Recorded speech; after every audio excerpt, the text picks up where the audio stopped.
Hello friends, ಇವತ್ತಿನ ದಿನ ನಾನು ನಿಮಗೆ ಬೋಟ್ ಅವಾಂತೆ ಬಾರ್ 8040 ಬಗ್ಗೆ ಹೇಳ್ಕೊಡ್ತಾ ಇದ್ದೀನಿ. ಪ್ರತಿಯೊಬ್ಬ ಮಿಡಲ್ ಕ್ಲಾಸ್ ಹುಡುಗರಿಗೆ ಏನಿರುತ್ತೆ, ಒಂದು ಹೋಮ್ ಥಿಯೇಟರ್ ಅನ್ನ ತಗೋಬೇಕು ಅನ್ನೋ ಆಸೆ ಇರುತ್ತೆ. ಅವ್ರಿಗೆ ಬಜೆಟ್ ಫ್ರೆಂಡ್ಲಿ ಆಗಿ ಮತ್ತೆ ಒಳ್ಳೆ ಕ್ವಾಲಿಟಿ ಇರುವಂಥ ಹೋಮ್ ಥಿಯೇಟರ್ ಯಾವುದು ಅಂತ ಗೊತ್ತಾಗ್ತಿರಲ್ಲ. ಆದ್ರಿಂದ ಇವತ್ತು ನಾನು ನಿಮಗೆ ಅವಾಂತೆ ಬಾರ್ 8040 ಬಗ್ಗೆ ಹೇಳ್ಕೊಡ್ತಾ ಇದ್ದೀನಿ. ಇದು ಬೋಟ್ ಇಂದ ಬಂದಿರುವಂತಹ ಒಂದು ಹೋಮ್ ಥಿಯೇಟರ್. ತುಂಬಾ ಕ್ವಾಲಿಟಿ ಚೆನ್ನಾಗಿದೆ. ಇದಕ್ಕೆ ನಿಮಗೆ ಈ ರೀತಿ ಒಂದು ಬಾರ್ ಅನ್ನ ಕೊಡ್ತಾರೆ, ಮತ್ತೆ ಒಂದು ವೂಫರ್ ಅನ್ನ ಕೊಡ್ತಾರೆ. ನಾನು ಇದನ್ನ 1 ವೀಕ್ ಇಂದ ಯೂಸ್ ಮಾಡ್ತಾ ಇದ್ದೀನಿ. ಸೌಂಡ್ ಕ್ವಾಲಿಟಿ ಏನಿದೆಯಲ್ಲ ಅದು ತುಂಬಾ ಚೆನ್ನಾಗಿದೆ. ನೀವು ಇದನ್ನ ಅಂದ್ರೆ ಮನೆಯಲ್ಲಿ ಯೂಸ್ ಮಾಡ್ತಿದ್ದೀರಾ ಅಂದ್ರೆ ನಿಮಗೆ ಸೌಂಡ್ ಕ್ವಾಲಿಟಿ ಏನಿದೆ ಅದು ತುಂಬಾ ಚೆನ್ನಾಗಿ ಬರುತ್ತೆ.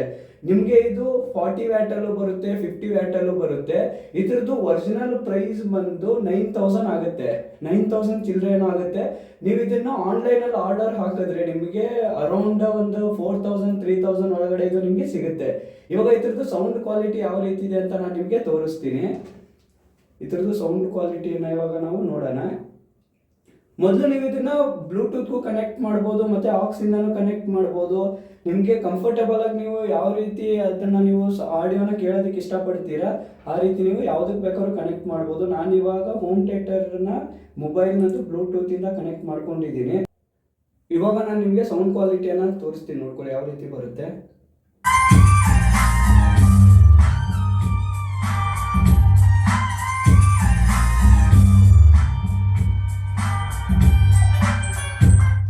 ಇವಾಗ ನೋಡಿರ್ಬೋದು ಇದ್ರದ್ದು ಸೌಂಡ್ ಕ್ವಾಲಿಟಿ ಏನಿದೆ ಅದು ತುಂಬಾ ಕ್ಲಿಯರ್ ಆಗಿದೆ. ಅಂದ್ರೆ ಕೆಲವೊಂದು ಹೋಮ್ ಥಿಯೇಟರ್ ಗಳಲ್ಲಿ ಏನಾಗುತ್ತೆ ಅಂದ್ರೆ ಸೌಂಡ್ ಕ್ಲಿಯರ್ ಆಗಿ ಬರಲ್ಲ, ಬರೀ ಊಫರ್ ಚೆನ್ನಾಗಿ ಬರುತ್ತೆ, ಮತ್ತೆ ಮೇನ್ ಸ್ಪೀಕರ್ ಗಳು ಏನಿರ್ತಾವಲ್ಲ ಅದ್ರದ್ದು ಸೌಂಡ್ ಸ್ವಲ್ಪ ಕ್ಲಾರಿಟಿ ಕಡಿಮೆ ಇರುತ್ತೆ.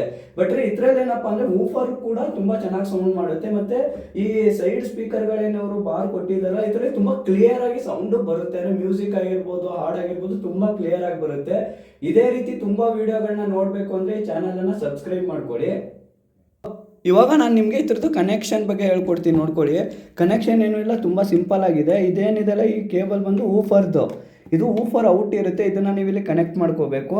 ಮತ್ತು ಇಲ್ಲಿಂದ ಅದು ವೈರ್ ಬರುತ್ತೆ, ಊಫರ್ಗೆ ಡೈರೆಕ್ಟ್ ಕನೆಕ್ಟ್ ಇರುತ್ತೆ, ಅದನ್ನ ನೀವು ಇಲ್ಲಿ ಕನೆಕ್ಟ್ ಮಾಡ್ಕೋಬೇಕು. ಮತ್ತು ಇಲ್ಲೇನು ಪ್ಲಗ್ ನೋಡ್ತಿದ್ದೀರಲ್ಲ ಇದು ಬಂದು DC ಸಪ್ಲೈ ಅಂತ.